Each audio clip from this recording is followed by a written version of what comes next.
Good morning, good afternoon, and good evening, everybody, and welcome. As Hector points out in chat, the third stream of the week. I told you this week was going to be lit with streams. Next week, you can probably expect the same. Hint, hint, wink, wink, no worries.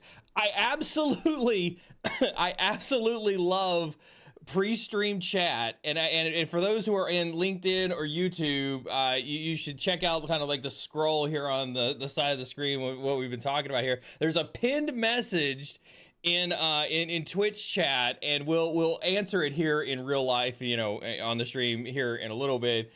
But it's actually generated quite a bit of buzz over on Twitch chat. It said, how long should you stay at your employer? And there's been actually quite a few really good answers. Things like until you've maxed out your 401k, until IBM buys it, #red flags, until you realize that your cloud provider is just your basement. So if you have those nice little, that's one of those questions of like wrong answers only. But if you've got the wrong answers only version of how long you should stay at your job, feel free to drop those into chat. Good Friday morning, everybody. Happy to see you. I absolutely love our Friday morning streams. Welcome to Tea with a Hacker. I've got my traditional chai latte, homemade at home with some nice crushed up chai and a nice little homemade espresso. Good stuff. And as you can tell, the caffeine is already hit and I am wired, tired. I don't know why, but those two rhyme together. Feel like Eminem, ready to go.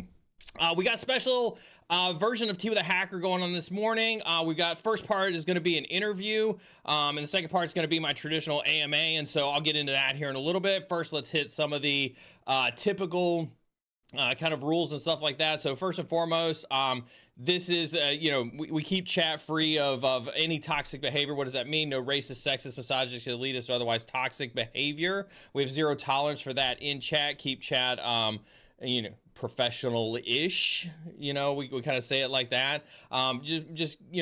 We don't tolerate any of that toxicity here. We're here for everybody to learn and participate from our vast community that we have. We are streaming live across X, LinkedIn, YouTube, Twitch this morning, and so you can participate in the chats and all those respective platforms, and we highly encourage you to chat with your folks that you've got in those respective chat platforms. We do have moderators in chat. Like we always ask that you give good claps to the moderators in chat. Moderators are here to keep chat free of racist, sexist, misogynist, and otherwise elitist behavior. If you do find yourself on a timeout or a ban, I highly encourage you to talk to the moderators. I don't see that. I don't have any control over that. I let my moderators handle that for me, and I'm really grateful for all of them, which is why I ask you to give them the love and the respect that they do. They do volunteer their time to assist with these streams. It's a great opportunity to remind you to, hit that exclamation point Discord and hop over into our Discord. That is the best way to get in touch with me or any of our moderators. Maz is redeeming some channel points. All right, look at the Twitch guys are getting all into the channel points and stuff like that we used to have going on. Love it. The other thing is like this is our Friday morning AMA stream. We do have a guest this morning. I still want you to ask all the questions. Like this is like just like we had with Jax last week, just like we have with any of our other streams. This is a fantastic opportunity for you to talk to myself or any of the guests that we have on the stream live, right? And that's very rare. And so we definitely don't have a dedicated Q&A per se. We encourage you very frequently across all the platforms to ask the questions at any point in time. And just like you kind of saw with, with a lot of the other comments that have come across, one of the moderators will grab it, post it across the bottom of the screen, whether it's for myself or whether it's for our guest here this morning. We do ask that you only ask the question once. I do promise you we have multiple moderators in chat who are seeing the questions, and then as they see those questions, they will push them up on the screen, just like what one of the moderators did just now. So with that being said, I want to take just a quick second to thank you all for tuning in this week. It's been a great week. If you missed yesterday's stream, make sure you do go check out the replay of yesterday's stream with Jax, as we talked about kind of the state of global security, from, what it's like to come into, your first executive role, and your ideas and ways that you can be successful in that, all the way to something like AI, which we talked extensively about yesterday. And we kind of promoted Jax's research and development into her course on AI that's on ACI Learning. And kind of carrying over with that today, I wanted to bring in somebody that I've recently met, that I've had a really good opportunity to get to know over the last probably 60 or 90 days or so, something like that. And she's been really, really amazing. It's the way that we came about meeting each other, I'm sure will come out in the interview when I bring her on the stage. But as you know, like, I'm very cynical and skeptical when it comes to AI.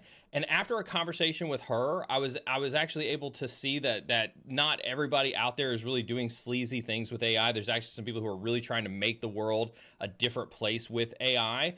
And she's one of those people that converted me. And so I say that to say, I felt like if she could convince me, and if she could convert me, then there must be something there. We got to put her on stream. We got to let her share those opinions of the world with you all, and see if she can do it as well. With that being said, I'll kind of like stop hyping her up here in a little bit, and I'll bring her onto camera a little bit. Cyber Insecurity family across LinkedIn, Twitch, YouTube, everywhere else. Please put your hands together in chat for Richa Kaul, CEO of Compliance. Richa, thank you so very much on behalf of my community for coming and hanging out with me this morning. Oh, you're on mute. Oh no, we just did this. Chat, we've got one. We hit one. All right, we'll give her a second to go fix the mic issue, and then come back. It always happens. We always get at least one. It's all good. It happens. All right, let's see if she's back. I am back. All Can you right, hear we me got now? you. Okay. No idea why that happened. So sorry about that. I was saying I've got my tea and I'm ready to go. You got your tea. What are you drinking? Well, we do have a question in chat about tea, so this is probably a pretty good opportunity to kind of push that question up on screen. What kind of tea are you drinking? I am a classic. I drink English breakfast tea every morning. Yeah. I can't get on the chai tea latte spin that's going on right now. Really, I've always loved Can't do chai. it. Like, I've got like different flavors of chai at the house. I've got like it's like a midnight tiger chai that's got like some really weird herbs in it. It's pretty good. Well, I'm a what's the word? I'm a traditionalist when it comes to my tea. Good. All right. Well, let me brag about you really quick, because I always brag about my guests. You have got an amazing history, right? You were, former consultant at McKinsey. For those who don't know what McKinsey is, like, I talk about the big four being EY, Deloitte and Touche, PwC, and KPMG. McKinsey and some of those other consulting companies, they tend to think that they kind of transcend the big four, and they're kind of like above the big four. And so I always give the McKinsey consultants a little crap for thinking that they're better than the rest of us in the big four space. But McKinsey's a big deal. McKinsey's got a lot of high profile consultants, and so she spent some time there with McKinsey. So hats off to you for doing the due diligence with the consulting world.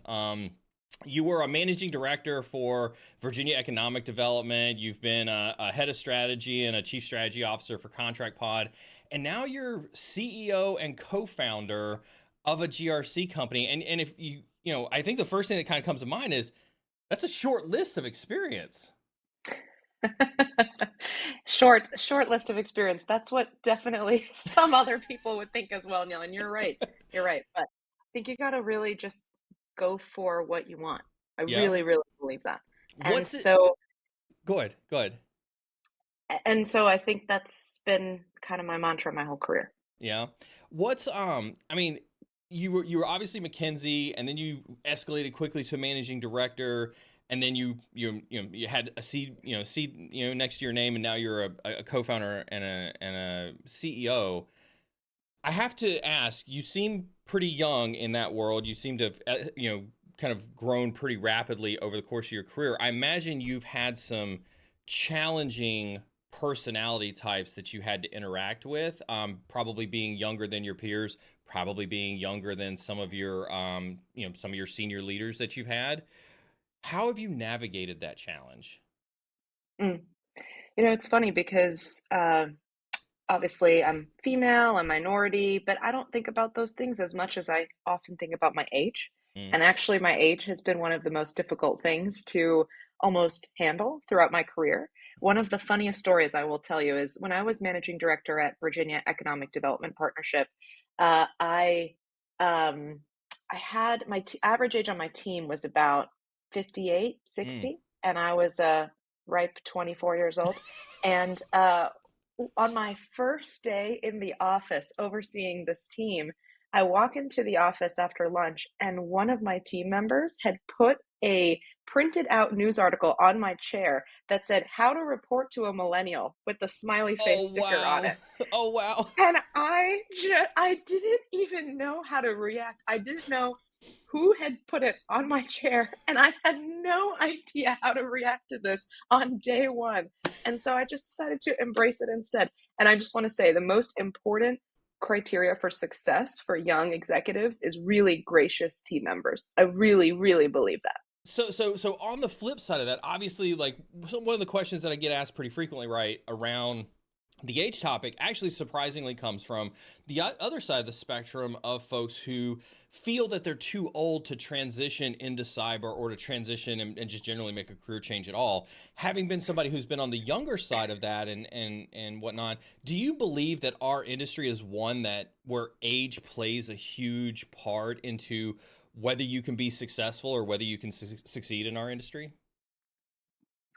Absolutely not. And I just want to say that it's all about the expertise. And I really do believe that in today's day and age, there is so much content and training readily available for folks who want to pick up information security, cybersecurity, GRC topics, and really get to know them. And I think that's one of the best parts of this industry, actually. That's awesome, and I thank you so very much for saying that. Hopefully, everybody else who's been listening to me say it for years, for 4 years now that we've been streaming, hears you say that and takes that away. As a matter of fact, somebody clipped that and put it up on the internet. Words of wisdom from a young CEO and co-founder. So you're here this morning. You're joining us this morning. One of the things I really want to dive into and really talk to you is I really want to pick on your expertise around GRC. Um, you know, there's there's there's a lot to unpack when it comes to GRC. We've talked about GRC on this stream. I will self admit that I had a CISO, a former CISO that was on the stream with me, and we kind of called GRC the garbage job of the cybersecurity industry. So hopefully you don't take any offense to that. But there is kind of a stigma that GRC isn't a real cybersecurity job because it's non-technical, because it just deals with policies and risk and compliance. Can you kind of debunk that myth just a little bit? Like, why is GRC important to cybersecurity? What a great question.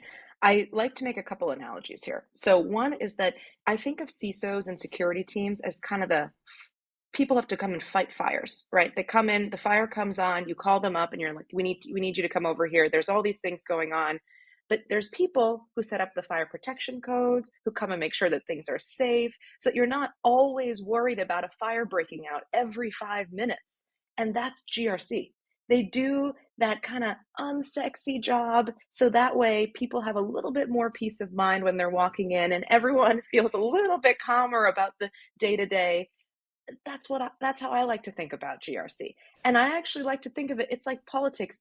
If things are calm, you don't really need to pay attention to it. And that's the ideal state. So I that's sort think of where we're at. I think Ryan Reynolds played in a movie called the Hitman's Bodyguard, where he said boring is always better.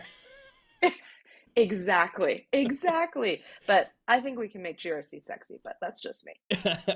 But if GRC is supposed to put all of these policies and stuff into place, what good does it do to put policies in place if nobody pays attention to them? That's a really good question. And that's where I think it's not just about putting the policies in place, it's about awareness and training. And a lot of GRC teams take that on. They somehow take on a role of at least overseeing or putting the right processes in place to not just throw policies into the abyss, but to actually take up the next mantle of saying, how do you get teams to learn and understand and then operate along those policies? When it comes to implementing those policies, when it comes to kind of playing that role of policeman or firefighter or, code developer in the sense of like, this type of enforcement regulation type of thing inside of enterprises, it's hard to get buy-in from the entirety of the business unit. I can remember my days at Abbott. We had 7 different business units, and we tried very hard to put a policy in place that was specific enough to stop threats or to hedge risk, but also general enough to where it could be applied to 7 vastly different business units. How complicated is it? Like, I know we talk about like that's what they should be doing, but let's talk about like how realistically complicated it is to get consensus, to get buy-in, and to get implementation across the enterprise when it comes to these types of things. Totally agree. And it's a real struggle. I think the best kind of solution set that I've seen is having a company-wide policy and then team-specific procedures. And even that can get really tricky because it is difficult to manage all of these different areas of the business. I really do believe that there's this big chasm, I think, at too many companies between the GRC compliance functions and the actual first line of defense business teams that are out there. And the most success that I've seen in actually implementing GRC policies and really living by them is when there's actually a close relationship. And it's so funny, Neal, because we think it could be process or set meetings, but it's not. It's people. It's people talking to people. And I think you had John Moore on the stream a couple weeks ago or something, and he was talking about how business-minded CISOs have to become more technical-minded. Technical-minded CISOs have to become more business-minded. I actually believe that across the space. So GRC folks have to become more business-minded. Business folks have to become more GRC-minded. And when they do that, they start to connect and relate on a level that is much more human. And as simple as it sounds, I think that is what is the most successful. I think that that's really key because I can laugh as you say like GRC folks need to become more human, and it's not a far line between GRC and internal audit. And I can remember dealing with a lot of internal audit folks, and this was obviously before the AI trend kind of picked up, and I was like, man, these guys are like working with robots. There's like zero personality to these people whatsoever. And you know what? On the flip side, what they're saying about you, not you necessarily, but what they're saying is, I have sent this request 7 times and no one has responded to it. They have to become robots because they're tired of being ignored. So I have to stick up for my internal audit people because I feel for them as well. No, I don't. I make no presumptions about how easy or hard it is to deal with internal audit. Everybody hates you. Like, I mean, I'm not gonna lie. Like whenever an internal audit request did come through, it was like, oh God, not again. We had an entire team set up at Abbott where it was like, when the internal audit sent a request, there was one person who received it, and it was almost like her job was to stand up a tiger team of like, okay, who are all the SMEs that I need inside the CISO organization to respond to this internal audit request? And it was just like it was almost like we had to strategize a counteroffensive to some type of incursion whenever internal audit would come through. I get that. And don't forget, they know that you're doing it and they know exactly how people feel about them. So that's why I always say, let's give some love to our internal audit folks who have to do this. But if everyone becomes more human, works out. Because then I call you and I say, hey, Neal, how's golf going right now? By Yeah. the way, can you send me this piece of evidence? Anyway, when's your next golf game? And Right. things change. Sounds silly, but it matters. For my new folks in the chat, we call that a compliment sandwich. Where it's led by a compliment with a request and then a compliment there, and then that's the political correct technique for what she just did there. No, that's awesome, and I do talk heavily about we have a problem in cyber, especially on our technical folks. So all my technical folks who are listening across the streams, right? You're going to groan at this. I know you are. I'm looking across to see who's going to pre-groan at all this this business and this people talk. They're like, no, I just want to be a nerd. I just want to play on my keyboard. I just want to write my code. I don't want to talk to people. I don't want to understand business or anything like that. But it sounds like from your perspective, like the successful GRC teams and ultimately the successful security organizations are the ones that have kind of mastered that ability to almost treat their function as a service and be able to talk with their peers in an organization. Yeah, and great point that you were just saying, treat their function as a service. Some of our clients actually talk about themselves as basically a service team, and they talk about the rest of the business as their clients, which I always like. When I hear that, it really seeps into the way that the whole team is thinking and the way that everyone treats everybody else. And I think part of thinking of yourself as this consultant or thinking of yourself as a service provider and the rest of your company is your client is that you think about ways that you can make everyone's lives easier.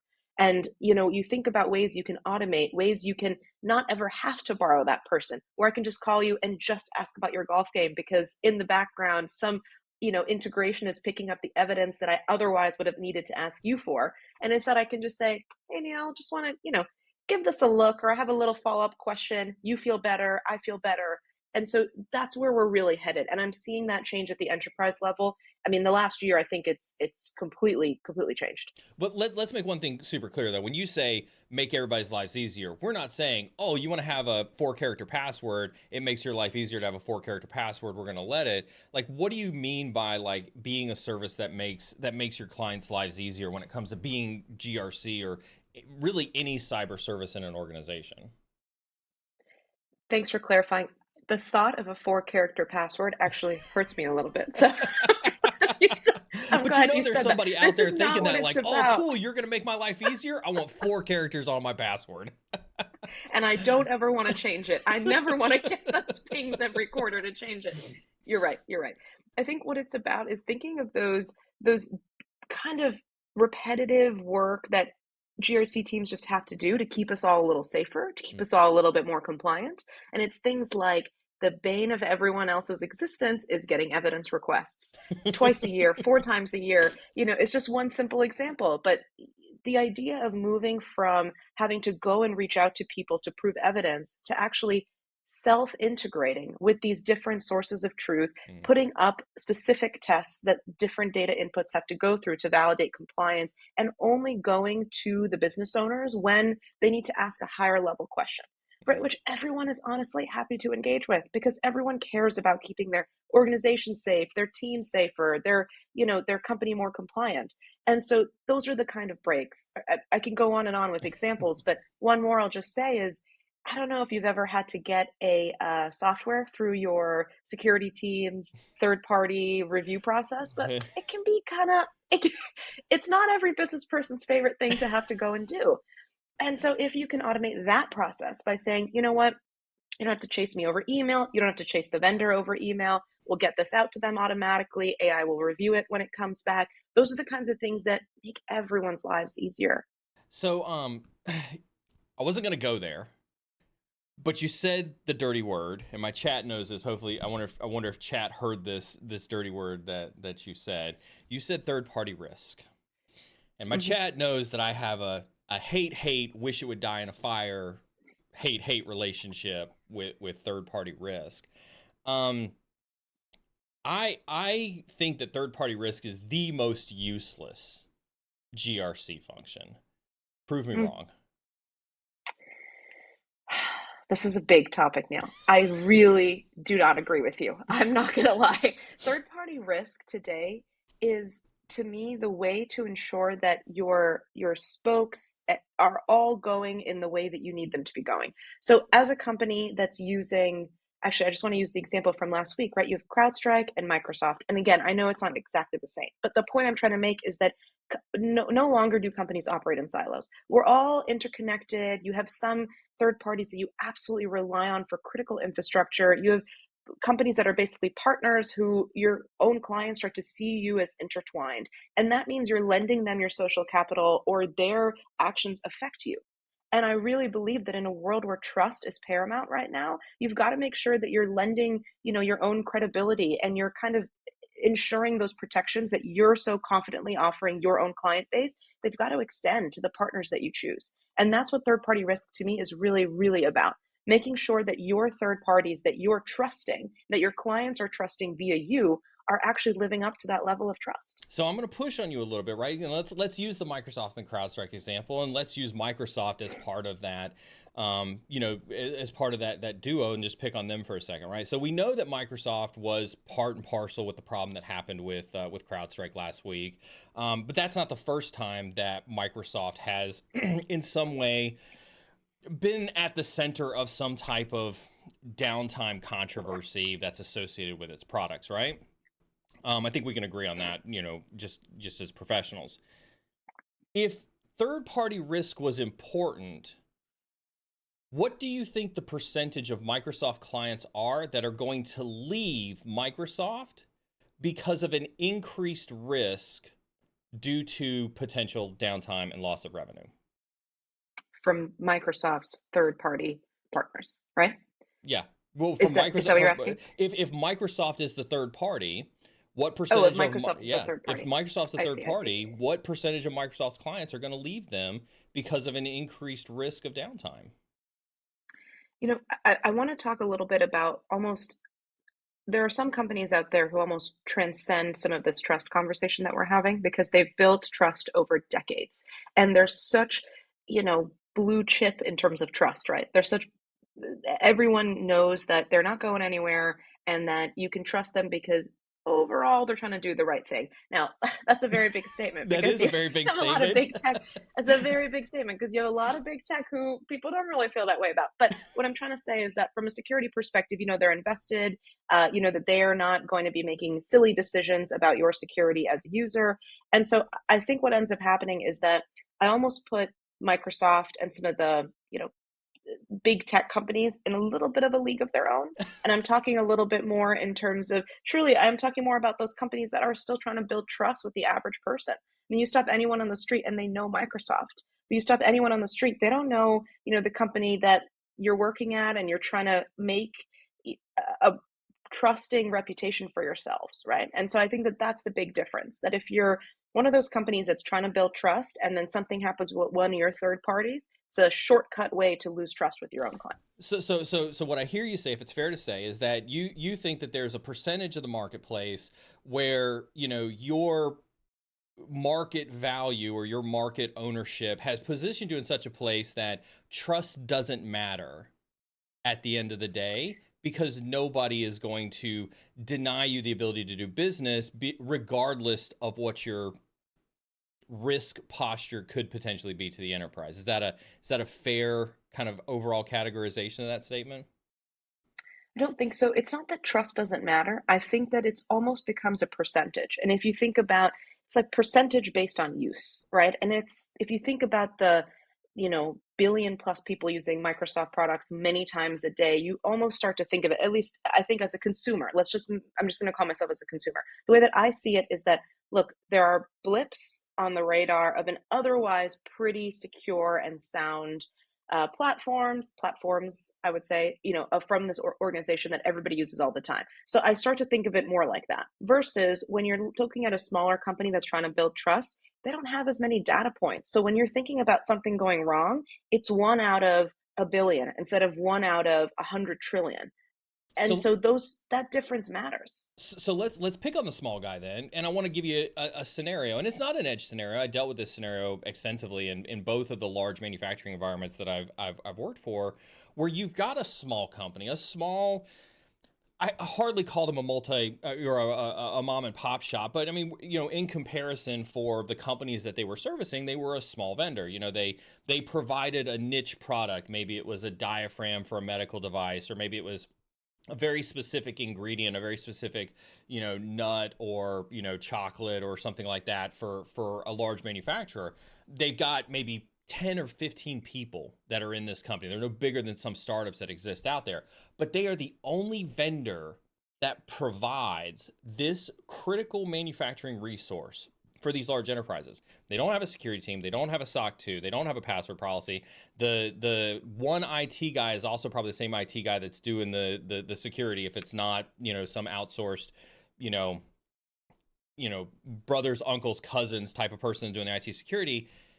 There is clearly IT and cyber risk there, but they're the Mhm. only vendor that provides this piece, this critical widget for an enterprise. Nobody's ever going to deny them the ability to work with that enterprise. It's arguable that they have the highest risk profile of the example you just give, but the enterprise isn't going to make a business decision to not work with them based on that risk profile. Is that a fair statement? I think it was a very fair statement, even up to 3 years ago, maybe 2 years ago, even. I think things are changing a bit, but overall, yes, I agree with you. So then if the big players are exempt because they've built decades of trust, and the little people who you say are more prone, more likelihood to those failures, and we're going to exempt them because they provide these niche services to big enterprises, then who does third party risk really apply to? So a few things. First of all, I could answer that question and take the bait a little bit and say everyone in the middle, You've which watched too many is, of my by streams. the You have way, watched way too which many of is my streams. I'm not going to take it. But if I was to take the bait, I would just say that percentage wise, by the way, the small guys and the big guys that we're talking about here still leaves 80% of companies in the middle who are thinking about third party risk. But anyway, I just want to go back to, because I think that things have changed. And I do agree that 5 years ago, the big enterprise would not blink twice and they would take the 15 person company that has no IT security to speak of.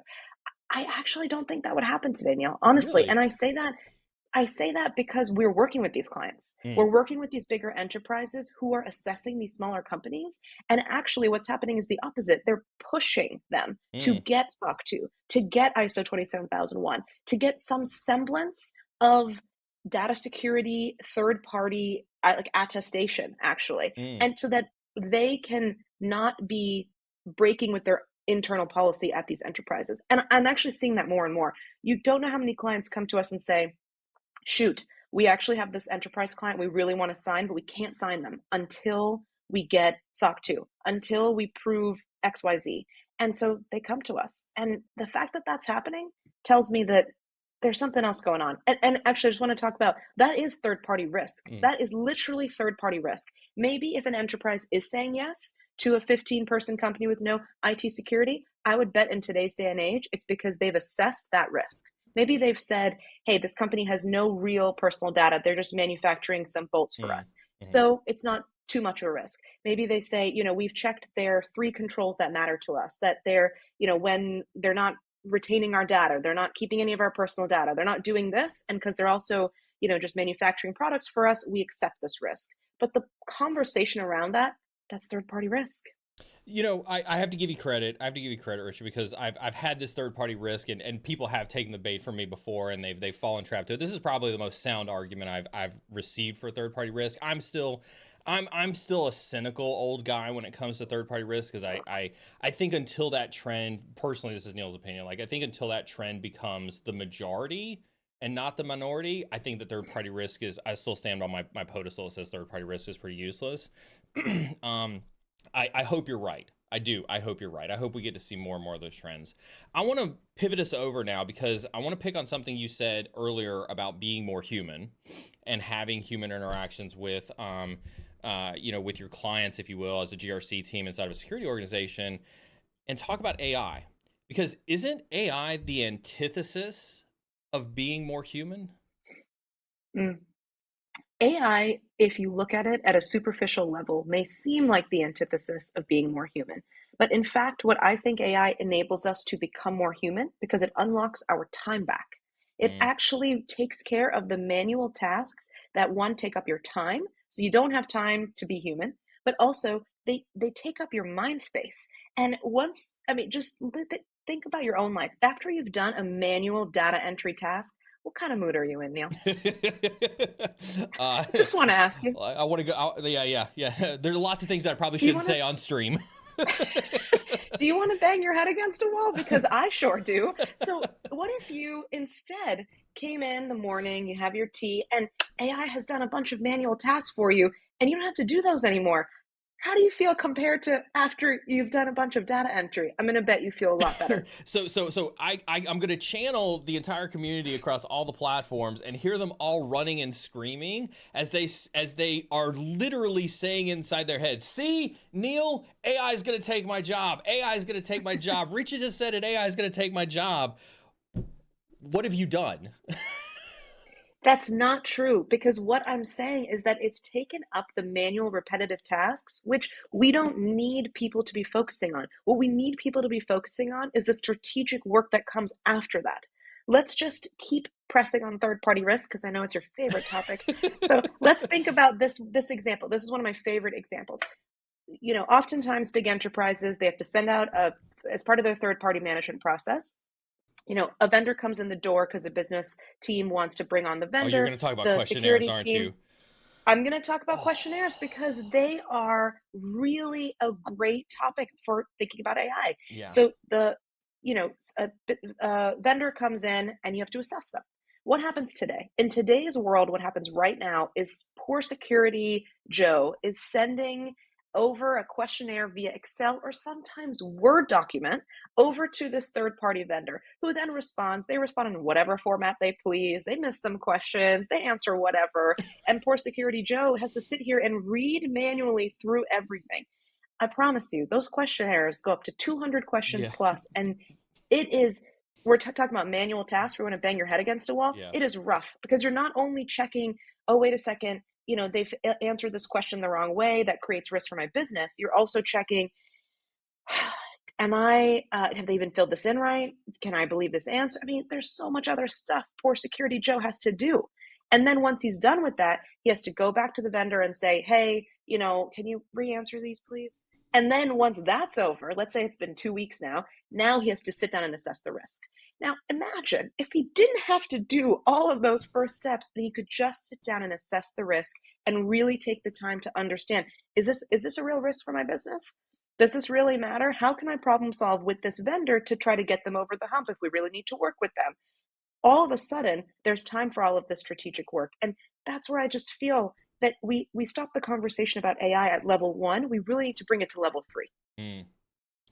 So I'm having PTSD as you're talking about these vendor questionnaires because working at a startup, obviously I deal with vendor questionnaires pretty frequently, and I am Security Joe who has to complete said questionnaire and send it back, and I'm having PTSD, and I'm really trying very hard to stifle that desire to want to cry right here on stream.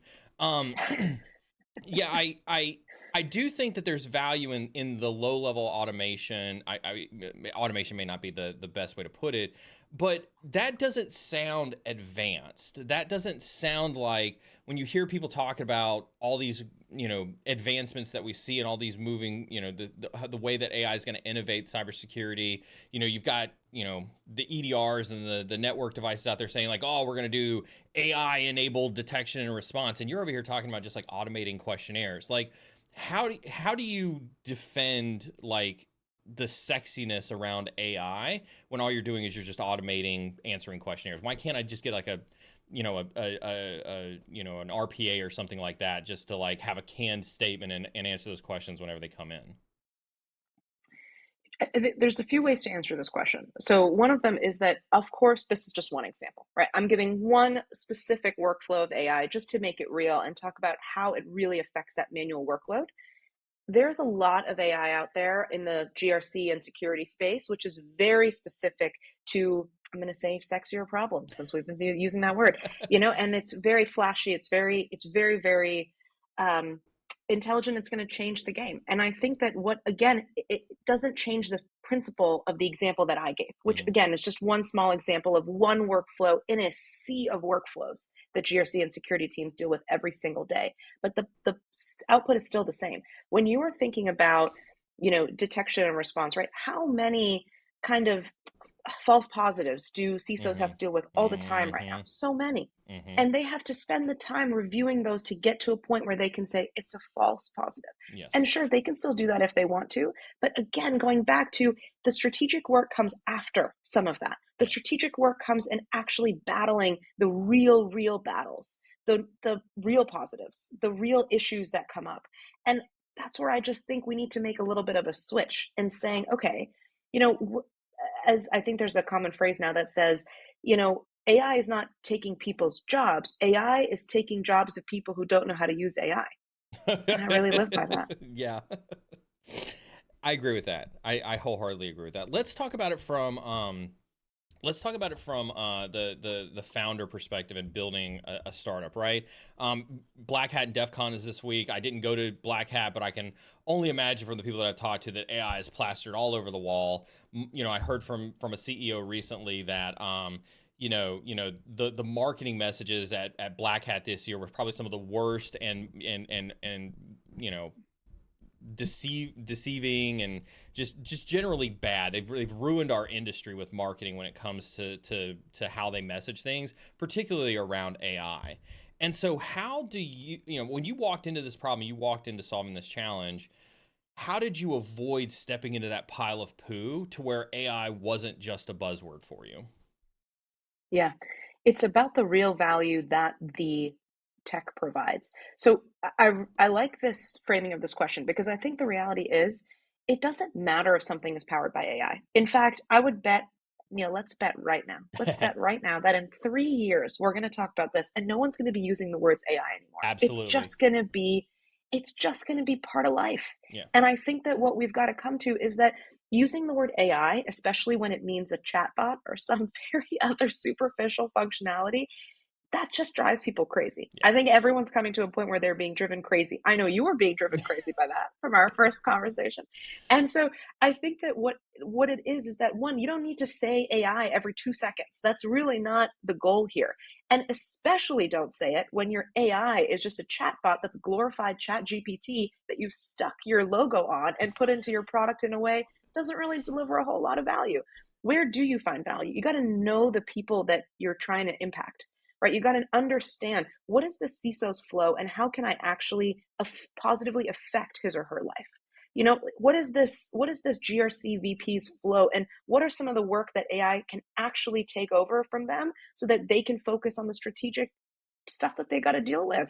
And I think that's where AI becomes useful and rather than just being a buzzword.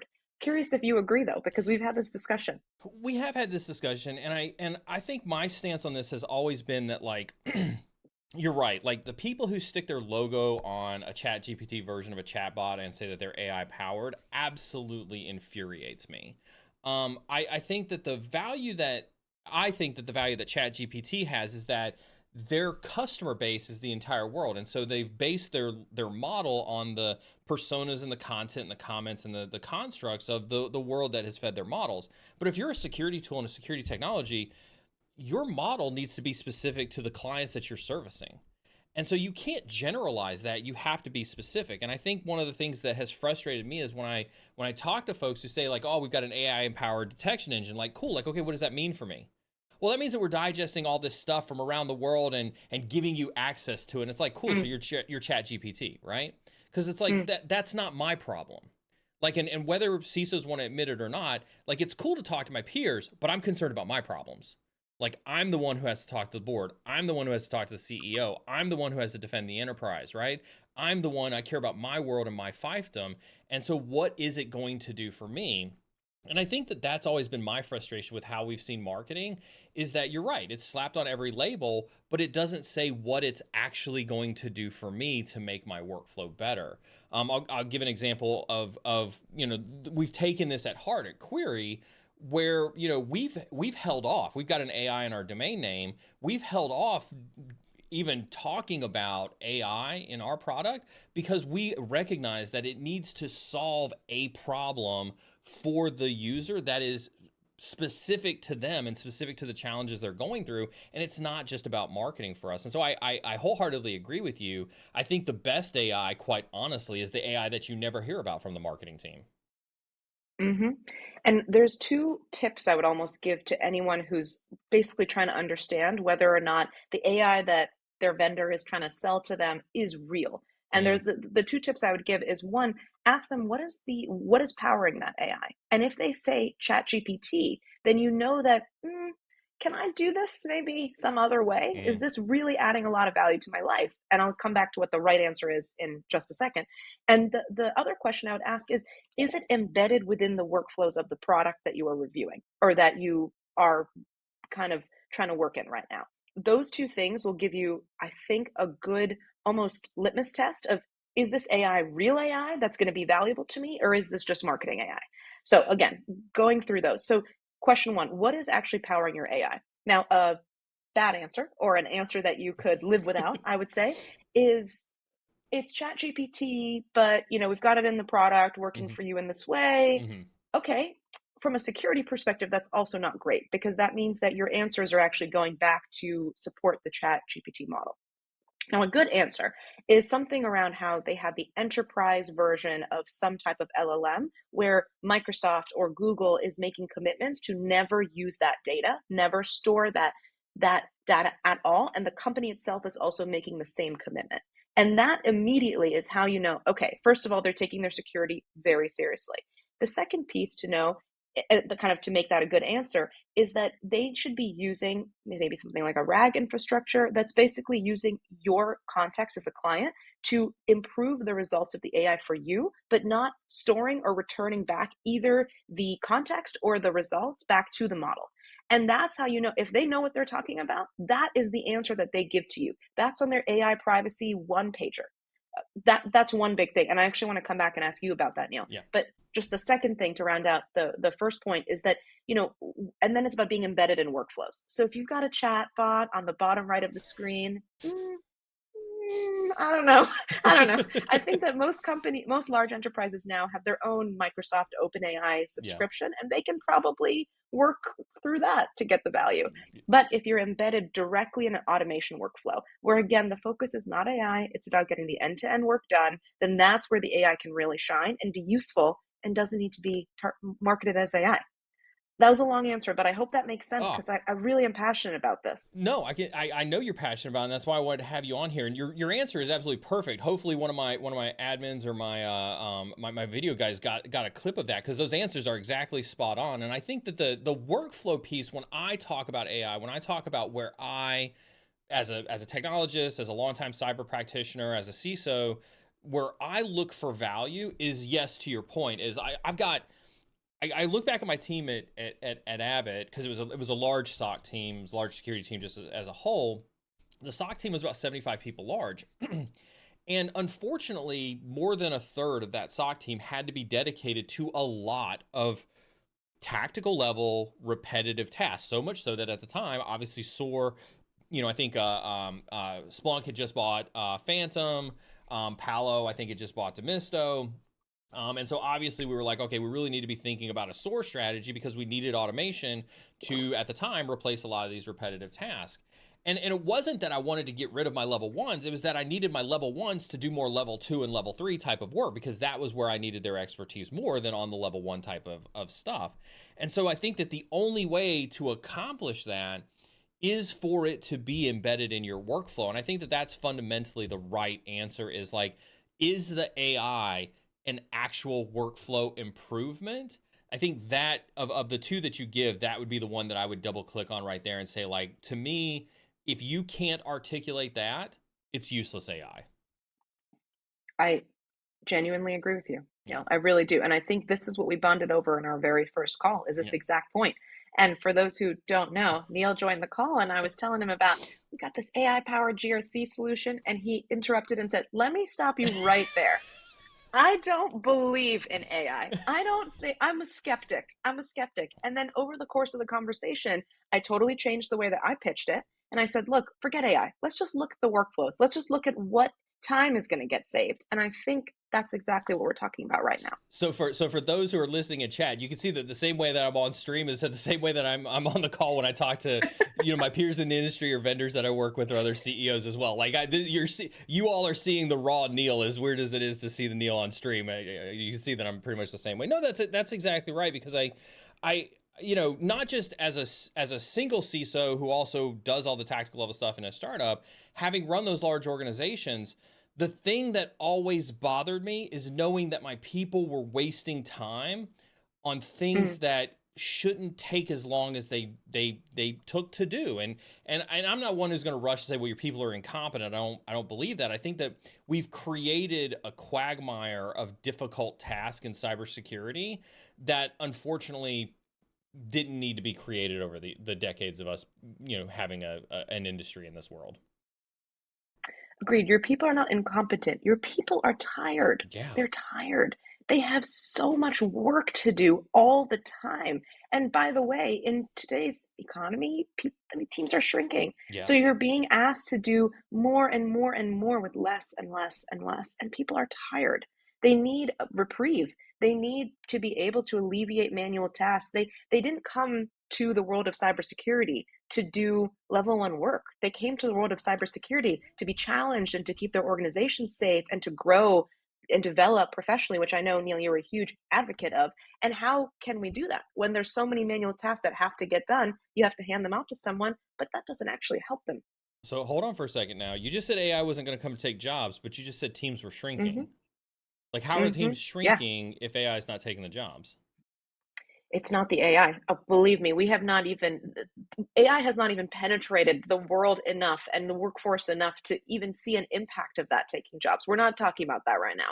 We're talking about actually, unfortunately, what's happening, what we are seeing across our clients is that unfortunately companies are shrinking some teams.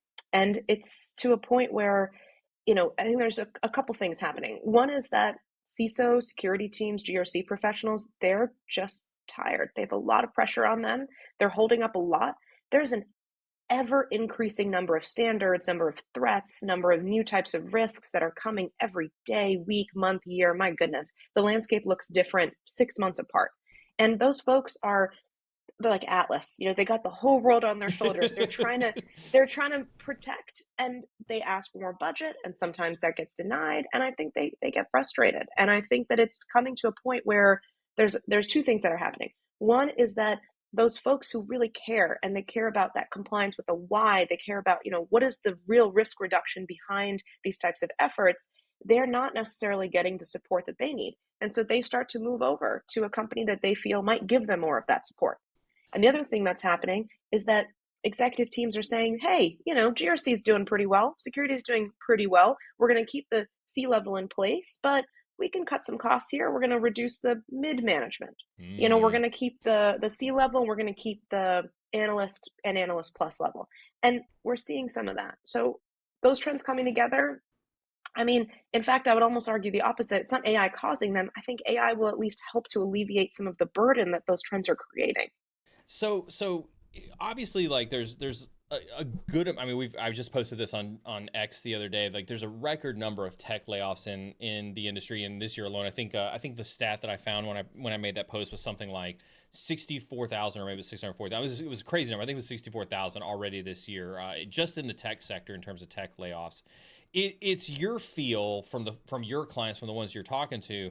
It's that middle management. Like, is it arguable to say they're the ones who, totally going to pick on my middle managers of stream right here, the ones who actually don't do the work, that are most impacted, and it's a lot of the low level analysts who are like, hey, like it or not, it's cheaper labor. They have more risk in their life than maybe some of the middle managements who may have retirements or stock options or things like that. And because of that, there's a sense in executive leadership that they can overload them and give them more work and put some more stress on them and keep them keep them tethered to the employment chain a little bit longer. I know that's a very cynical approach, but is that kind of the cynical sense and impression that you're getting when you talk to folks? I think that it's not because the middle manager is not doing work. I just want to say that really, really clearly, because I actually, and I know you were just saying that. Yeah. I really want to go in on that, because I think one of the most difficult things about security and GRC teams is that everyone is doing the work, because Mm. the work is so urgent. The work is so high priority that what ends up happening is, as you know, it's a team sport. Yeah. Everyone pitches in and everyone has to roll up their sleeves, get their hands dirty. And that makes it even harder when someone leaves the organization, and when there's not a good way to institutionalize their knowledge, and there's not a good way to provide continuity when someone leaves. I would even go so far as to argue the middle management knows what's going on the most, more Mm. than the C level, more than the analysts, because they have to bring in the weeds what's going on with the managerial instincts and prioritization that they're getting from their executive team. And they're bringing those two forces together, and they're trying their darn best to make it all work and to find a way to balance, the security and compliance needs of the organization against the true budgetary constraints, or frankly manpower and resource constraints that they've been handed. And so when I see these folks, again, they're both self-selecting to leave, and there's some cuts. When I see this happen, and we did a small analysis across our client base, over 40% of our Mm. clients have had, I'm going to say, material turnover in the Mm. last 6 to 9 months. Material. And that means C level, mid management, Mm-hmm. that layer. That's so much. And that's about 50-50 self-selected to leave as well as unfortunately being asked to leave.